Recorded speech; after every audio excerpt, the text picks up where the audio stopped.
Hello, and welcome to Cutting Through the Noise, a weekly investment briefing brought to you by Signature FD, where we bring you our analysis of the economic landscape and decode market data to help inform you for the week ahead.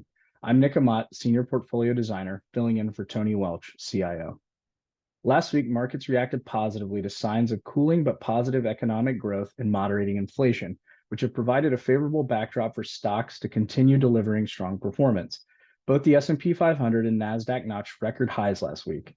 The consumer price index stands at 3% year over year in June, the lowest reading since March 2021.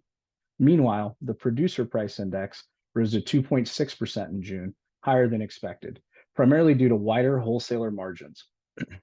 Moderating inflation may keep the Federal Reserve on track to cut rates by year end. The probability of a September rate cut increased last week to just shy of 90%. In order to reach the Fed's 2% target, we will need to see moderation in housing and service inflation, as well as wage growth.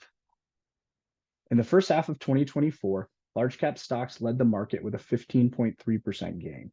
This was fueled by investor enthusiasm around artificial intelligence and strong profit margins, which provided a boost to sectors such as technology and communication services. International stocks also experienced gains in the first half of 2024, with emerging markets leading developed international markets. On the bond side, we saw interest rates rise as the market reacted to delayed interest rate cuts from the Fed. This put pressure on high-quality bonds in the first half of the year. With the Fed trimming its rate cut expectation to one cut this year, we believe this will provide clearer timing and pace of rate cuts in the coming months. As a result, we will likely see a steepening of the yield curve and increasing reinvestment risk for short-term bonds and CDs. Quarterly earnings announcements are underway, with moderate downward revisions compared to the previous quarters. This period is crucial for the market as investors aim to assess the broadening of earnings, particularly beyond the so-called Magnificent Seven. Currently, the forward 12-month PE ratio stands at 21.2. This is above the 5-year and 10-year averages, highlighting a premium on high-quality future earnings growth.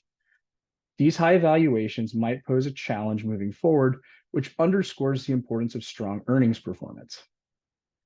Year-over-year earnings growth for the S&P 500 is estimated to be 8.8% for the second quarter, the fastest pace since Q1 2022. Earnings growth is expected to broaden, with 8 of the 11 sectors projected to report year-over-year growth. This broadening earnings performance could help lagging sectors catch up to the technology and communication services stocks that have led markets higher. However, we're seeing signs of a cooling labor market.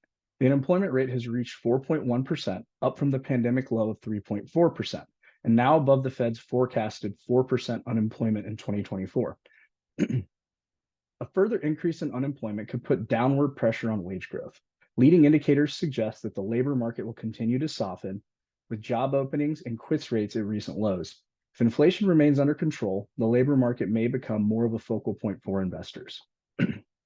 We believe the U.S. economy will see moderate growth following the robust period we saw in 2023, with GDP growth slowing to 1.4% annualized in Q1 of 2024. Despite a cooling labor market and rising unemployment, inflation pressures have eased, allowing the Federal Reserve to consider potential rate cuts later in the year. This shift could support economic stability and benefit stocks, while bonds may face reinvestment risk due to declining short-term yields. In light of these developments, we recommend adopting a cautiously optimistic outlook. We acknowledge the strong earnings growth and market resilience, but the high market valuations and cooling labor markets suggest that the Federal Reserve's soft landing is not guaranteed just yet. Looking to the week ahead, we have a full calendar of economic data, including retail sales, import prices, housing starts and permits, jobless claims, the Fed manufacturing survey, and U.S. leading indicators. Insights from various Fed presidents will also provide additional context on the U.S. economy. Thank you for tuning in to Cutting Through the Noise. We look forward to your continued engagement and invite you to join us again next week.